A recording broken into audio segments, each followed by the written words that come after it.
오늘 하나님께서 우리에게 주시는 말씀 사도행전 15장 36절로 41절까지 말씀입니다. 사도행전 15장 36절로 41절까지 말씀 우리 다 찾으셨으면 한 절씩 교독하겠습니다. 며칠 후에 바울이 바나바더러 말하되 우리가 주의 말씀을 전한 각 성으로 다시 가서 형제들이 어떠한가 방문하자 하고 바나바는 마가라 하는 요한도 데리고 가고자 하나 바울은 밤빌리아에서 자기들을 떠나 함께 일하러 가지 아니하는 자를 데리고 가는 것이 옳지 않다 하여 서로 심히 다투어 피차 갈라서니 바나바는 마가를 데리고 배 타고 구브로로 가고 바울은 실라를 택한 후에 형제들에게 주의 은혜에 부탁함을 받고 떠나 수리아와 길리기아로 다니며 교회들을 경고하게 하니라. 아멘. 여러분들 백화점이나 마트에서 이 세일 판매를 할 때가 있습니다. 바겐 세일 혹은 1+1 이렇게 해서 할인 행사를 하죠. 바겐 세일은 물건의 가격을 파격적으로 내려가지고 파는 겁니다. 박리담회를 목표로 해서 어느 정도 자신들의 이익을 조금 감소시키더라도 재고 물량도 처리하면서 동시에 이윤도 남기려고 하는 상업 전략이라고 할 수 있습니다. 1+1은 바겐세일의 일종이기는 한데 가격을 깎아주는 것이 아니라 같은 가격에 같은 물건을 하나 더 주는 거죠. 여러분, 바겐세일이 더 우리 소비자 입장에서 이익인 것 같아요? 1+1이 더 이익인 것 같아요? 그거 별로 생각 안 해보셨죠? 근데 사실은 똑같은 겁니다. 우리는 1+1 그러면 하나 더 주니까 똑같은 돈 주고 예전에는 하나 받았던 거 하나를 더 주니까 소비자 입장에서 내가 굉장한 이익인 것처럼 생각을 해요. 그런데 사실은 그 물건의 원가를 생각을 해보면 원래의 도매가를 생각을 해보면 판매하는 자 입장에서는 그렇게 큰 손해를 보는 것은 아닙니다.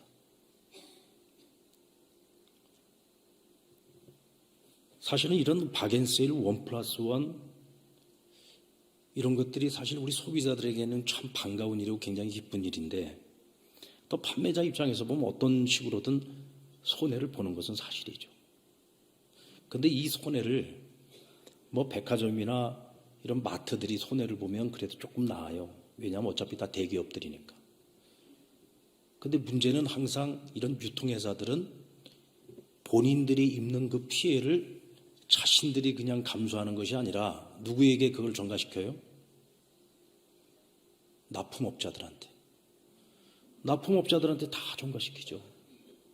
그래서 보면 항상 갑과 을의 관계 속에서 보면 늘 을은 이래도 손해보고 저래도 손해보게 되는 겁니다.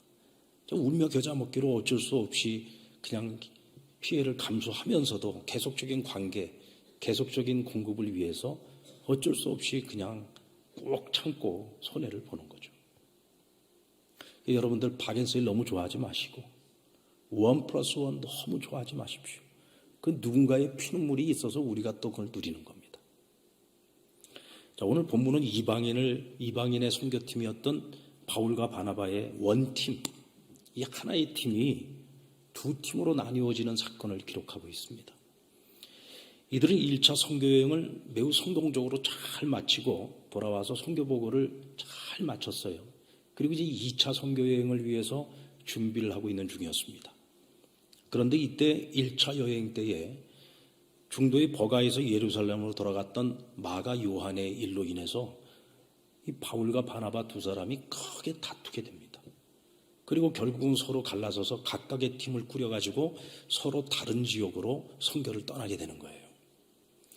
바울은 신라를 동역자로 삼아서 1차 선교 여행을 다녀왔던 소아시아 지역의 교회들을 다시 한번 순회하면서 그 교회들을 더욱더 견고하게 만들고 또 소아시아 지역 전역, 그러니까 이 북쪽 지역으로 복음을 더 확대하기 위한 전략을 가지고 떠났습니다.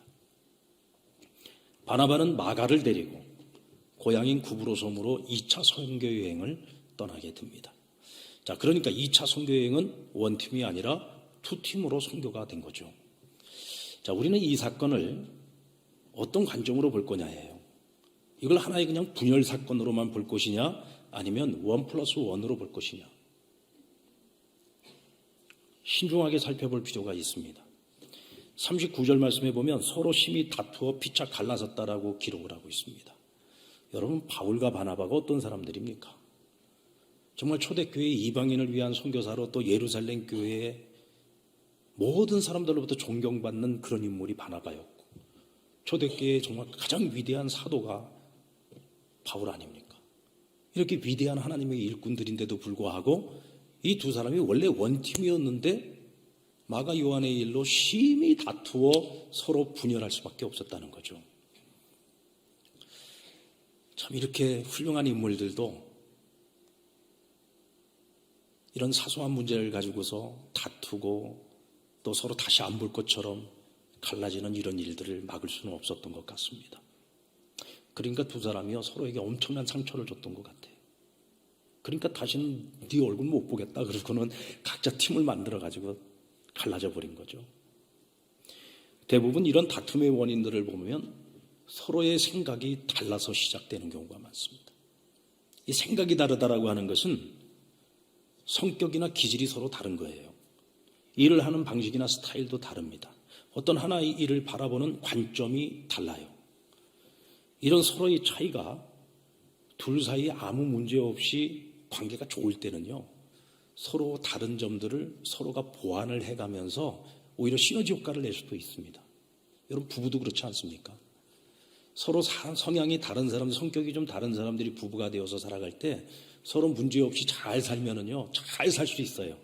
왜? 서로의 부족함을 채워가면서 함께 온전함을 이루고 성숙해 갈 수가 있거든요. 그런데 이렇게 서로 너무 다른 사람이 같이 살아가면서 서로가 성숙하지 못할 때 어떤 문제가 발생하게 되면 이 차이의 갭을 줄이지를 못합니다. 그래서 나중에 다툼이 계속 쌓이고 마음속에 골이 깊어지다 보면 나중에는 돌이킬 수 없는 결정을 내려버리게 되죠. 오늘 바울과 바나바가 딱 그와 같은 상황이 되어 온 겁니다. 자, 이런 서로의 차이가 오늘 둘 사이에 문제없이 동역을 할 때는 참 좋았는데, 이 문제가 딱 생기면서 서로의 차이가 아주 극명하게 나타나 버린 거예요. 바울은 굉장히 일중심적인 사람입니다. 어떤 목표가 있으면 이 목표지향적인 거죠. 앞만 보고 가는 겁니다. 뭐 좌우를 둘러보지 않아요.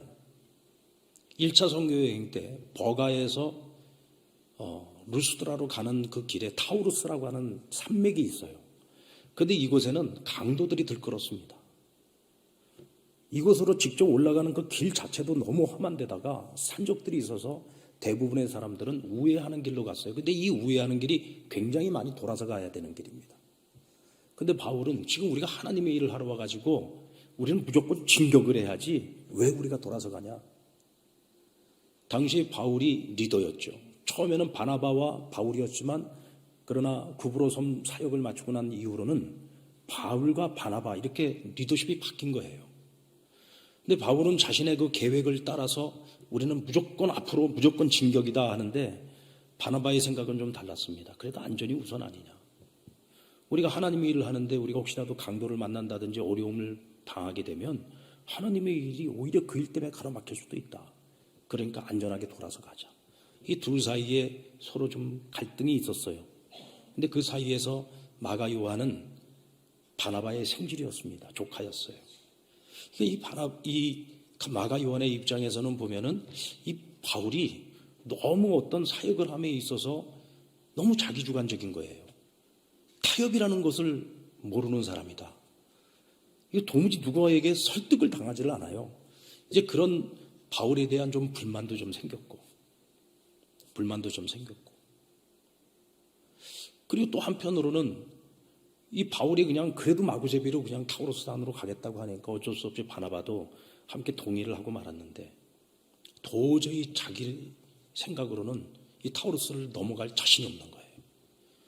그래서 중도에 돌아가 버리고 말았던 거죠. 바울은 굉장히 일중심적이고 목표중심적인 사람이라면 반면에 바나바는 어떤 사람이냐? 사람 중심이에요. 어떤 일보다는 이 일을 해나가는 과정에서 우리가 더 신경 써야 되는 건 사람이다, 사람. 사람을 더 중요하게 생각을 하기 때문에 안전을 더 중요하게 여겼던 거죠. 뿐만 아니라 관계 중심적인 사람이었습니다. 그러다 보니까 이 마가 요한의 문제를 가지고 서로 갈등이 생긴 거예요. 이제 1차 선교 여행에서 바울은 중간에 돌아간 이 마가 요한에게 굉장히 마음의 상처를 많이 입었죠. 왜냐하면 이 중간에 마가가 돌아가는 바람에 이 정신적으로나 심리적으로 이 선교팀이 하나였는데 이 분열이 생긴 거잖아요. 분열이 생긴 겁니다. 게다가 지금까지는 3명이서 이 일을 함께 나누어서 했었다면 마가가 돌아가 버리는 바람에 이제는 2사람이 모든 일들을 다 감당을 해야 됩니다. 원래가 마가 요한이 수종 드는 자로 따라갔었던 일이란 말이죠. 말하자면 허드렛 일을 다 해야지 되는 거예요. 아직 나이가 젊은 아이였으니까 좀 무거운 짐도 들고 하지 않았겠습니까? 그런데 요한이 가버리고 나니까, 마가가 가버리고 나니까 이제 이 둘이서 다 이 모든 것들을 책임을 져야 돼요. 근데 얼마나 힘들었겠습니까?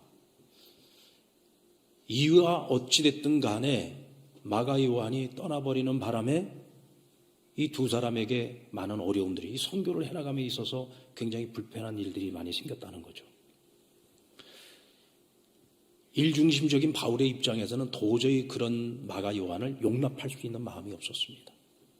그로 인해서 입었던 피해가 너무 컸었기 때문에. 그런 마가 요한이 바뀐다고 한들 얼마나 바뀔 수 있겠는가. 또다시 어려운 문제가 생기면 언제든지 돌아설 수 있는 사람인데 어떻게 하나님의 일을 지금 이렇게 중요한 일을 하러 가는데 저렇게 미성숙한 요한이를 또 데리고 갈 수 있느냐. 난 못한다. 그리고는 아주 단호하게 거절을 해버린 겁니다. 여러분들 같으면 어떻게 하시겠습니까? 여러분들 같으면 그 중간에 그렇게 우리 마음을 힘들게 했던 그 마가 요한을 데리고 가고 싶으시겠습니까? 반면에 바나바는 그래도 마가가 자신이 한 일에 대해서 지금 반성하고 있고 후회하고 있다. 그래서 2차 선교여행에 이번엔 다시 따라가면 절대로 그런 일이 생기지 않도록 정말 최선을 다하겠다고 나하고 약속을 했다. 사람이라는 게 다 누구든지 실수는 있을 수 있는 것 아니냐. 한 번 실수했다고 해서 이 사람에 대한 희망을 다 포기해버릴 거냐. 좋은 일꾼인데 우리가 이번에 훈련 선교여행에 데리고 가서 좀 좋은 일꾼으로 우리가 좀 길러내면 안 되겠냐. 한 번만 더 기회를 주자. 그리고는 바울을 계속 설득을 하는 거죠. 여러분 충분히 상상이 되지 않습니까? 그런데 여러분 이 바울이요 황소고집입니다. 황소고집. 그 고집을 아무도 못 꺾어요. 결국 바나바도 그 고집을 꺾지 못해서 둘이 결국은 갈라설 수밖에 없었던 겁니다. 2사람이 서로에게 어떤 마음의 상처를 줬길래 결국은 갈라설 수밖에 없었을까? 저는 이런 상상을 해봤어요. 바나바는 바울에게 이런 말을 했을 것 같아요. 넌 참 아량도 없고 배려도 없다. 어떻게 그 젊은 애의 희망을 그렇게 꺾어버릴 수가 있냐? 너는 그런 실수한 적 없냐? 응? 당신은 그런 실수한 적 없냐? 그러면서 아마도 바나바는 그 바울의 그 단단하게 굳어있는 그 마음에 대해서 아마도 좀 듣기 싫은 말을 했을 수 있겠죠. 바울은 뭐라고 했을까요? 여러분들 한번 상상을 해보세요. 바울은 대체 뭐라고 했길래 바나바가 마음의 상처를 받았을까? 마가는 바나바의 생질이었습니다. 그러니까 그거를 이유로 들지 않았겠습니까? 야, 네 조카라고 싸고 놀지 마라. 응? 우린 하나님의 일을 먼저 생각을 해야지. 네 조카라고 지금 싸고 노는 것 아니냐? 뭐 그러면서 말하지 않았겠습니까? 제가 못돼서 그런 생각을 한 걸까? 어쨌든 간에 둘이 엄청난 상처를 받아서 둘이 도저히 함께 가지 못하겠다고 갈라진 것 아닙니까? 그 정도면은 마음에 정말 씻을 수 없는 상처를 준 거예요, 서로에게. 그러니까 제가 볼 때는 2사람이 인격이 훌륭하기 때문에 그래도 한 그 정도 말로도 상처를 받지 않았을까라는 생각이 들어요.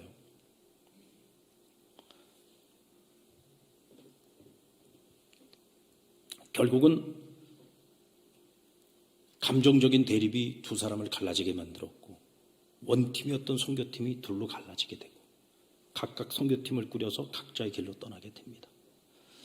자, 우리는 이 사건을 그냥 하나의 분열 사건으로 볼 것인가 아니면 1+1으로 봐야 할 것인가?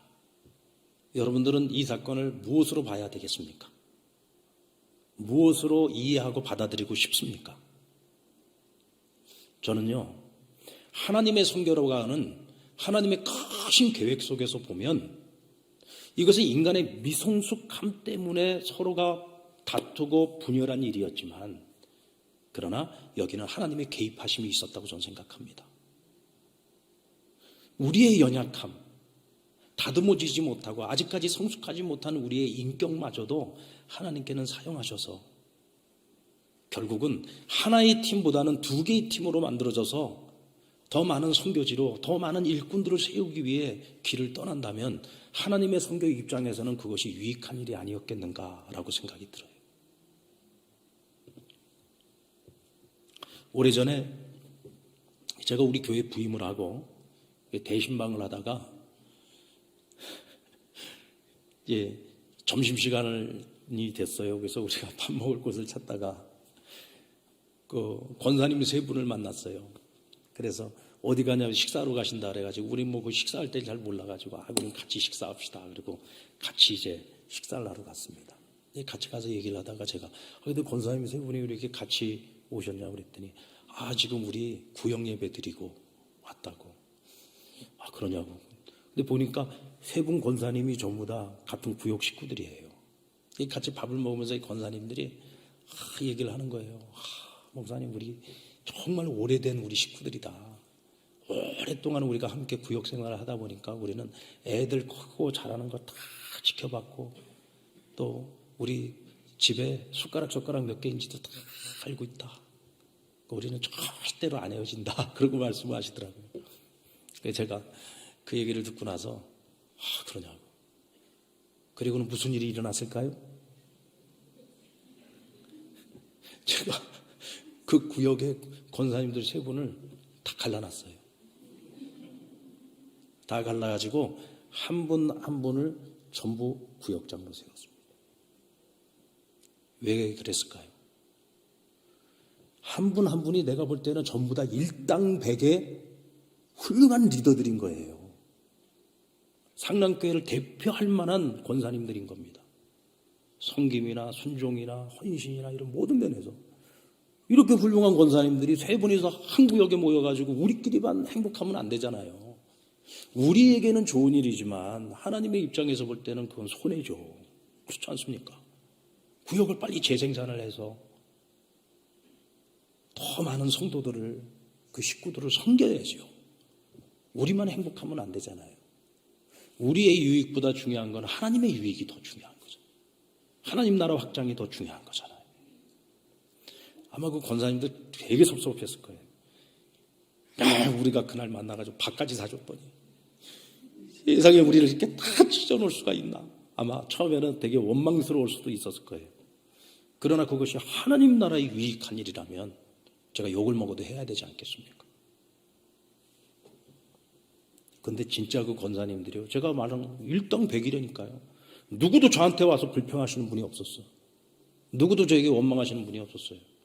네, 알겠습니다. 아멘 하고 얼마나 열심히 섬기셨나요? 여러분, 우리는 항상 우리의 뜻을 내세우기 전에 하나님의 뜻이 무엇인가, 하나님 보실 때에 무엇이 유익한가를 생각할 수 있어야 됩니다. 우리가 알아서 실천하지 않으면요, 때로는 그렇게 좋은 사이도 하나님께서 다툼을 일으켜서 헤어지게 만들 수도 있어요. 이런 경우는 매우 안 좋은 케이스잖아요. 여러분, 아브라함이 롯과 함께 동행할 때 하나님이 아브라함을 복을 주심에 롯도 함께 복을 받았어요. 그런데 하나님께서 아브라함에게 내가 내 본토 친척 아비 집을 떠나 내가 내게 지시하는 땅으로 가라 할 때 하나님께서 떠나라고 하는 것은요, 어떤 지역만 떠나라고 얘기한 것이 아닙니다. 관계에서 떠나라고 하는 것이었어요. 그러니까 살아야 자기 아내니까 당연히 데리고 가야 되는 것이지만 롯을 데리고 가는 것은 원래 하나님이 기뻐하시는 일이 아니었습니다. 그런데 두 사람이 계속 같이 하잖아요. 그리고는 두 사람이 함께 부자가 돼가지고 이제 함께 머물 수 없어서 어떻게 했어요? 그 목자들 사이에 다툼이 일어나게 됩니다. 결국은 어쩔 수 없이 다투고 기분 안 좋게 헤어지고 말잖아요. 그래서 우리는 항상 하나님의 뜻이 무엇인지를 분별하고 그것을 깨달았을 때 선 조치를 해야 돼요. 억지로 갈라지기 전에, 서로 안 좋은 감정을 가지고 헤어지기 전에 선 조치를 취하는 것이 중요합니다. 그러지 않으면 때로는 하나님께서 개입하셔서 하나님 나라의 유익을 위하여 1+1으로 만드실 수 있다는 거죠. 바울과 바나바가 그렇게 헤어지고 난 후에 여러분, 바울은요, 그 이후로 사역을 하는 동안에도 오랜 시간 동안 그때 바나바와 서로 마음 상하고 서로에게 상처 주고 헤어졌던 이 일로 인해서 늘 마음이 불편했습니다. 그래서 그는 그 이후에 사실은 마가 요한 문제로 바나바와 갈라졌잖아요. 나중에 여러분 바울의 서신서들을 보든지 베드로 전후서에도 보면은 거기서 나오는 마가 요한과 바울의 관계를 보면 바울이 이런 말을 합니다. 그는 나에게 유익한 자다. 여기서 말하는 그는 마가 요한을 말하는 거예요. 난 절대로 저 요한이 못 데려간다 했던 바울이 그 마가가 지금 나에게 유익하다고 얘기합니다. 그러면 바울이 언제 어디서 이런 말을 했느냐 하면 로마의 감옥에 갇혀 있을 때. 그래서 여러분, 그가 로마의 감옥에 갇혀 있어서 몸이 부자연스러웠잖아요. 바깥으로 나갈 수가 없어요. 바깥과 소통할 수가 없었어요. 그때 마가 요한이 감옥과 바깥에서 오고 가면서, 자유롭게 오고 가면서 바울과 세상이 서로 소통할 수 있는 통로의 역할을 했어요. 그러니까 마가와 나중에 화해를 했다는 얘기, 안 했다는 얘기예요. 마가와 화해를 했죠. 누구의 노력이었겠습니까? 어른의 노력이죠. 바울의 노력이었습니다. 그래서 마가를 정말 초대교회의 훌륭한 하나님의 일꾼으로 나중엔 길러내게 되죠.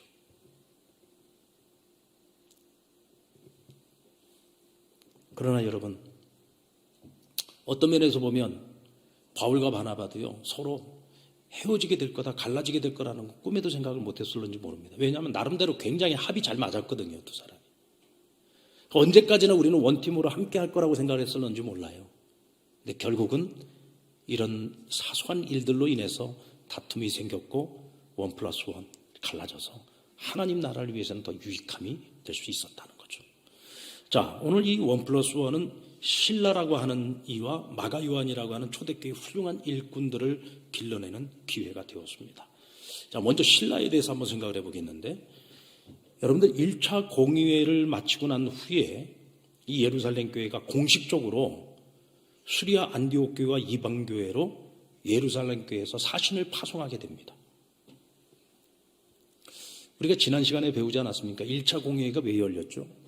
이 수리아 안디옥 교회에 예루살렘 교회에서 공식적으로 파송했다라고 하는 사람들이 찾아와서 그들에게 말하기를, 너희들이 바울에게 잘못 배웠다. 이방인들이 구원을 얻으려면 믿음으로만 구원을 얻는 것이 아니라 반드시 할례를 행해야 되고 모세의 율법을 반드시 지켜 행해야 된다. 이러고는 바울의 그 가르침을 전면 부인을 한 거예요. 바울과 바나바가 1차 선교여행을 마치고 돌아와가지고 선교복을 하는데 수리아 안디옥 교회의 교인들이 다 은혜를 받았어요. 그러면서도 한편으로 너무 찝찝한 거예요. 왜? 예루살렘 교회에서 보낸 사람들 이야기를 들어보면 오직 믿음으로만이 아니라 율법도 지켜야 되고 할례도 행해야 된다고 했는데 대체 어느 말이 옳은 거냐? 그리고는 그 안에서 서로 간에 다툼이 일어나고 분쟁이 일어났어요. 그래서 그러면 이 일에 대해서 매듭을 짓기 위해서 예루살렘 교회에다가 이 사람들을 함께 보내가지고 누구의 의견이 맞는 것인지 확실하게 정하자. 그래서 예루살렘 공의회의 지도자들이 함께 모이게 된 겁니다. 이제 거기서 여러 회의 과정을 통해서 결국은 예루살렘 공의회가 누구의 손을 들어줬죠? 바울과 바나바의 손을 들어줬어요. 그래서 야고보 감독이 앞으로 이방인들이 구원을 얻음에 있어서 믿음 외에 다른 건 필요 없다. 오직 믿음으로만 얻는 교리가 그곳에서 확정이 된 겁니다. 할렐루야. 아멘입니까? 그리고서 여기다 하나 덧붙인 것이 있는데, 우상의 더러운 것, 음행, 목매어 죽인 것과 피를 멀리하라 라고 하는 규정을 덧붙여줬어요. 이것은 유대인들도 조금 마음을 달래기 위해서, 그리고 사실은 이것들은 오늘날 우리 그리스도인들도 우리가 금해야 되는 것들이고 조심해야 되는 것들이죠. 그러니까 굉장히 야고보 감독이 아주 지혜롭게 결정을 내려가지고 이것을 수리아 안디옥 교회와 이방인 교회들에게 가서 서한으로 써서 보낸 거예요. 그리고 그것을 그들에게 읽어주고 그것으로 그들을 지도해서 그들이 믿음을 지켜나가는 일에 도움을 주라고 보낸 겁니다. 이때 바울과 바나바를 보내면서 예루살렘 교회가 공식적으로 파송하는 두 사람을 보냅니다. 그 전에 예루살렘 교회에서 보냄을 받았다라고 말했던 수리아 교회를 어지럽혔던 사람들은 예루살렘 교회가 파송한 적이 없었던 사람들이에요. 그러니까 한마디로 말하면 이 사람들은 처음부터 거짓말을 했던 거죠. 두 사람을 공식적으로 파송을 했어요. 그 서한을 줘서 보낸 거예요. 근데 그 두 사람이 누구냐? 바사바라고 하는 유다와 실라 두 사람이었어요. 근데 이 두 사람이 와가지고 굉장히 사역을 잘 했어요. 열심히.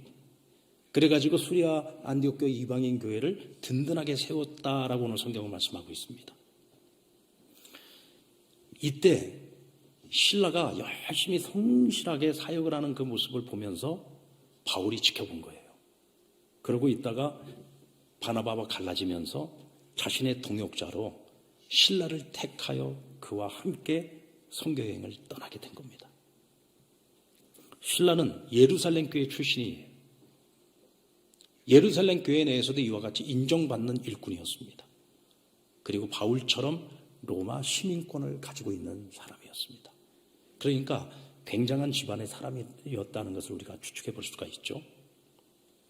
그는 리더십에 있어서도 굉장히 자신과 함께하고 있는 팀장이 바울이잖아요. 그 바울의 리더십에 순종적인 사람이었던 것을 알 수가 있어요. 우리가 그것을 어떻게 추측을 할 수가 있냐면 빌립보에서 사실 바울과 실라가 굉장히 억울하게 재판도 받지 못한 상태에서 매질을 당하고 빌립보 감옥에 갇히지 않았습니까? 바울도 로마의 시민권을 가지고 있었고 실라도 로마의 시민권을 가지고 있었어요. 그렇다면 실라 입장에서는 그렇게 생각할 수 있지 않겠습니까? 아니 바울 선생님도 로마의 시민권이 있고 저도 시민권이 있는데 어떻게 로마 시민권이 가지고 있는 우리를 갖다가 재판도 하지 않고 이렇게 매질을 하고 이렇게 감옥에 갇힐 수가 있습니까? 그러니 우리 시민권을 내놔서 우리가 이런 일을 면하도록 합시다 하고 한마디 하지 않았겠어요? 이에 대해서 바울이 뭐라고 얘기했겠습니까? 아니야. 이 시민권은 우리가 복음을 전함에 있어서만 사용해야 돼. 우리의 안위를 위해서 이것을 사용해서는 안 돼. 그러면 나중에 복음을 위해서 이것을 사용할 수 있는 기회를 잃을 수도 있어. 그런 바울의 뜻을 받아들이고 순종한 거죠. 그러니까 매질 당하고 감옥에 갇힌 겁니다. 여러분 이렇게 하기가 쉽지 않아요. 얼마든지 피할 수 있는 길이 있는데도 불구하고 여러분들 마가 요한 같았으면은 과연 포기했겠습니까? 왜 선생님은 항상 그런 식이냐고. 피할 길이 있는데도 왜 가서 굳이 맞아야 되고 왜 굳이 감옥에 들어가야 되느냐고. 그리고 따지고 대들고 에이 난 당신하고 못하겠다고 가버릴 수도 있죠. 신라는 그게 아니에요. 바울 선생님의 얘기를 들어보니 선생님 말이 맞습니다. 그리고는 같이 따른 거예요. 그러면서 선교를 하면서 참 죽을 고비도 수도 없이 같이 넘겼습니다.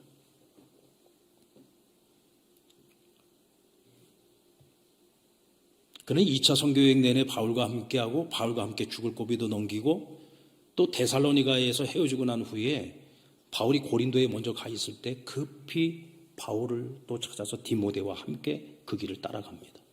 그래서 고린도의 교회를 세우고 고린도의 어떤 부흥을 이루어가는데 굉장히 큰 공헌을 하게 되죠. 훗날 신라는 소아시아 지역의 교회에서 한 교회를 맡아 목회를 하면서 그의 사명을 다한 것으로 알려지고 있습니다. 여러분 신라는 본래도 훌륭한 일꾼이었습니다. 그러나 바울과 함께 동역하면서 하나님의 큰 일꾼으로 성장을 하게 된 거죠. 여러분 그래서 사람은 누구를 만나느냐가 참 중요합니다. 누구를 만나는가. 사람과 사람이 만났을 때는요 항상 서로에게 영향을 주게 되고 영향을 받게 됩니다.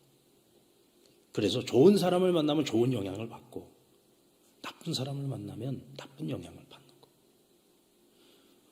오늘 신라는 초대교회 당대 최고의 사도, 우리 기독교 역사에서 정말 최고의 사도라고 인정받고 있는 바울을 만났습니다.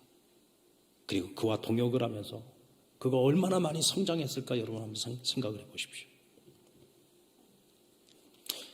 마가 요한은 바나바와 함께 구브로 섬에 가서 삼촌 바나바와 선교를 하는데 바나바의 영향을 많이 받았겠죠. 그래서 저는 마가 요한이 바나바에게 받은 영향은 어떤 면이었을까 생각을 해보니까 훌륭한 인격, 또 충성된 하나님의 일꾼으로서 바나바의 영향을 받지 않았을까라는 생각을 해봤습니다. 구브로 섬은요 그렇게 큰 섬이 아니었어요. 그래서 1차 선교여행 때 이미 그곳에서 굉장한 일들을 많이 일으켰고 그곳에서 굉장한 부흥을 경험했어요. 어쩌면 바나바가 마가 요한과 구브로 섬에 2차 선교여행을 갔을 때에는 그렇게 큰 어려움 없이 선교를 하는데 불편함을 많이 겪지 않았을 것 같다는 생각이 듭니다. 그래서인지는 모르지만 오늘 본문에도 보면은 2차 선교여행을 시작함에 있어서 바울과 실라가 소아시아 지역의 예전 교회들을 다니면서 그 교회들을 든든히 견고하게 세웠다라는 말씀은 나오는데 바나바와 마가가 구브로 섬에 가서 했던 사역에 관한 이야기는 한마디도 나오질 않아요. 그래서 우리는 여기서 추측을 해보는 거죠. 관계 중심의 성향과 사람을 키운 일에 관심이 많았던 바나바의 그늘에서 마가 요한은 성숙한 하나님의 일꾼으로 인격이나 성품이나 그런 면에서 바나바로부터 굉장히 많은 영향을 받았을 것이다 라고 하는 추측을 하게 됩니다. 여러분들 마가 요한은 본래 굉장히 부잣집 아들이잖아요. 우리가 잘 알고 있는 것처럼 예수님께서 예루살렘 성 안에 가셨을 때에는 늘 함께 제자들과 모였던 곳이 바로 이 마가의 집이었습니다. 우리가 흔히 마가의 다락방이라고 알고 있는 곳이 바로 이 마가의 집입니다. 여러분들 지금도요 성지순례를 가면은 마가의 다락방이 있어요. 그 마가의 다락방 그러니까 우리는 우리 집에 있는 옛날 집에 그런 조그마한 다락방을 생각 그런 게 아닙니다. 지금도 그 마가의 다락방을 가서 보면은 적어도 거기 한 100명 정도는 들어갈 수 있는 굉장히 큰 방이에요. 그게 다락방이라고 불릴 정도면 그 집이 얼마나 큰 집이겠습니까? 그러니까 상당한 재력가의 집안이었던 것을 알 수가 있어요. 오순절 성령 감림 사건이 있었던 것도 바로 이 마가의 다락방이었고 훗날 베드로가 감옥에 갇혀서 죽음을 기다리고 있다가 기적적인 방법으로 나왔을 때 베드로를 위해서 기도하고 있고 베드로가 다시 찾아갔던 그 집이 어디예요? 마가의 다락방이었습니다. 그러니까 초대교회 예수님과도 굉장히 관련이 있고 사도들과도 굉장히 관련이 있는 초대교회에 있어서 굉장히 영향력 있는 그런 집안의 아들이었던 것을 알 수 있죠. 게다가 초대교회에서 유력한 자였던 바나바의 성질이니까 하여간 초대교회의 굉장한 신앙의 가문으로서 유력한 집안이었다. 거기다 재력도 있는 집안이었다.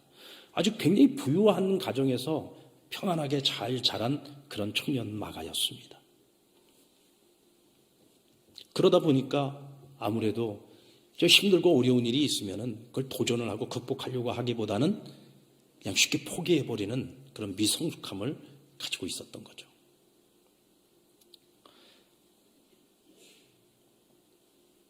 그러나 여러분, 훗날 마가의 변화된 모습을 보면 이전의 마가와는 전혀 다른 모습을 보여줍니다.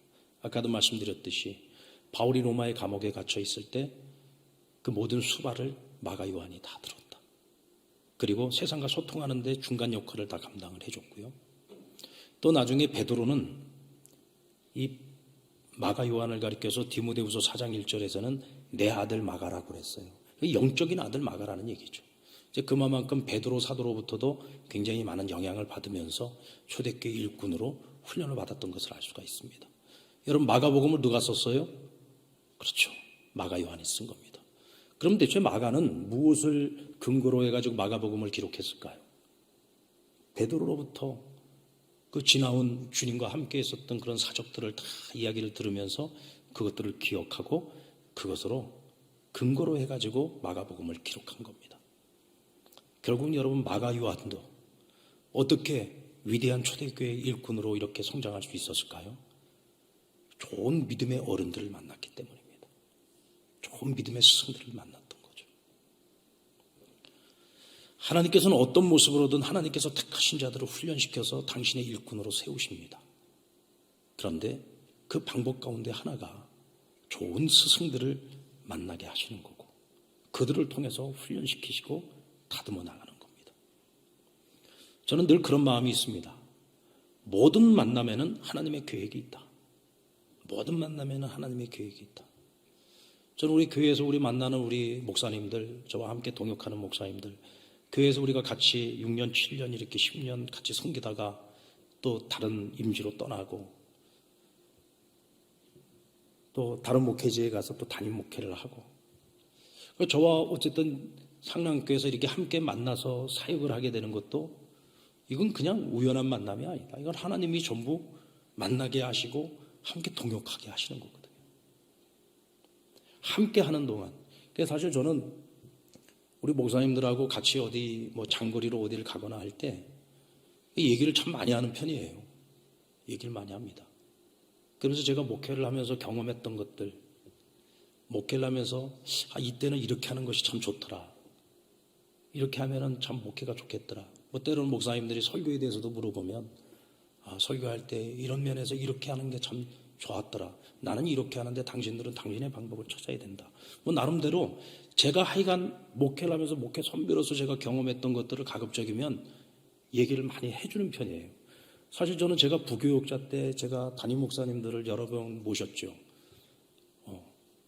참 그분들도 굉장히 훌륭한 목사님들이셨어요. 그런데 그 목사님들을 모시면서 함께 같이 이렇게 뭐 행정 목사로도 섬겼고 함께하는 시간들이 많이 있었는데도 불구하고 이렇게 목회적인 면에 있어서 목회 선배로서의 그런 지도를 거의 못 받아봤던 것 같아요. 이제 그게 늘 아쉬웠어요. 저는 그게 늘 아쉬웠기 때문에 우리 목사님들에게는 제가 그 얘기를 해주려고 참 많이 애를 씁니다.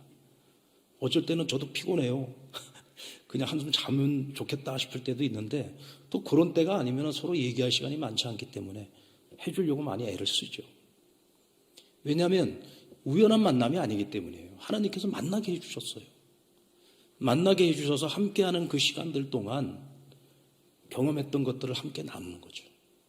그것을 통해서 내가 조금이라도 줄 수 있는 것이 있고 함께 나눌 수 있는 것이 있다고 한다면 그래도 나중에 저를 떠나고 난 이후에 저를 기억해 줄 때 형편없는 목사라고는 얘기하지 않을 것 아닙니까?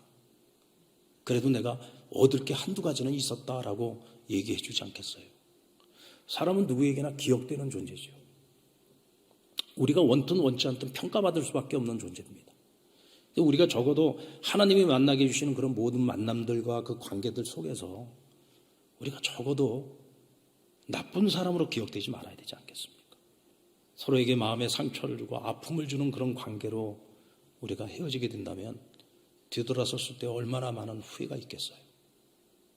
여러분, 이것은 저뿐만이 아니고 우리 모두가 다 그렇다고 생각합니다. 우리가 그리스도인으로서 우리가 세상을 살아나갈 때 하나님께서 우리를 만나게 해주는 사람들이 있어요. 우리가 교회 안에서도 신앙의 동료로 만나기도 하고 또 구역 식구로도 순 식구로도 우리가 만나고 부서에서 함께 섬기면서도 우리가 또 만날 수 있는 거고 또 우리가 이웃과의 관계 속에서도 만나고 많은 만남들이 있는데 그 만남들 속에서 우리는 항상 그리스도인으로서 우리가 조금이라도 선한 영향력을 미치고 서로에게 상처를 주고 아픔을 주기보다는 좀 기다려주고 좀 견뎌주고 좀 참아주고 그래서 서로가 더 성장하고 더 발전할 수 있도록 조금이라도 우리가 버팀목이 되어줄 수 있고 징검다리가 되어줄 수 있다면 그런 우리의 어떤 삶이라고 하는 것이 하나님 보시기에 참 보기에 좋지 않겠습니까?